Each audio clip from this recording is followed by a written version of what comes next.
জাতীয় অধ্যাপক ডাক্তার নুরুল ইসলামের ৯৭তম জন্মবার্ষিকী উপলক্ষে শিক্ষা গবেষণা চিকিৎসা ও মানব সেবায় জাতীয় অধ্যাপক ডাক্তার নুরুল ইসলামের অন্যান্য অবদান শীর্ষক সেমিনার এপ্রিল ৩০ তারিখ সকালে চট্টগ্রামের ইউএসটিসি হল রুমর শীর্ষক এই সেমিনার অনুষ্ঠিত হই।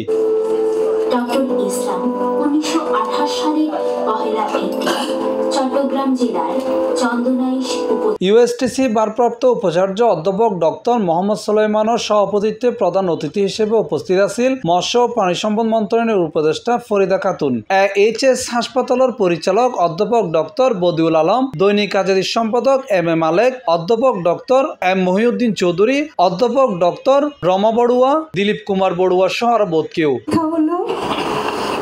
মানুষের মধ্যে মানুষ তৈরি করার একটা জায়গা, যেখানে যে আসবে সেও পয়সা দিয়েই সে শিখতে আসছে, যেভাবেই শিখতে আসুক, কিন্তু সে আসলে শিক্ষাটাকেই পেতে আসবে এবং শিক্ষা কোনো পণ্য না। শিক্ষাকে পণ্য করে ফেলেছে আমাদের প্রাইভেট যে এডুকেশন সিস্টেমটা, আমাদের খুবই ক্ষতি করেছে।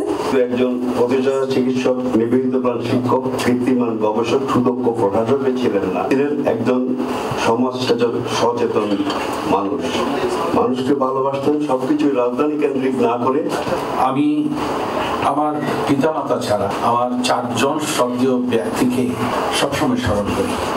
এমন কোনো দিন নাই আল্লাহর কাছে আমি প্রার্থনা করি না। আমাদের চোখে সবসময় এক স্বপ্ন ছিল, একজন বাংলাদেশের মানুষ যেন উন্নত চিকিৎসা সেবা পায়, আমাদের ছেলেমেয়েরা যেন বিশ্বমানের চিকিৎসক হয়ে ওঠে। স্বাগত জানাচ্ছি।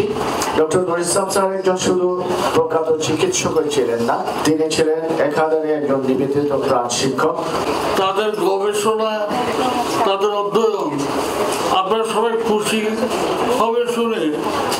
এবার সরকারি মিনিস্ট্রি থেকে ইউএসটিসি এই সময় বক্তব্য হয় বাংলাদেশের চিকিৎসা ও স্বাস্থ্য খাতে ডাক্তার নুরুল ইসলামের অবদান অপরিসীম।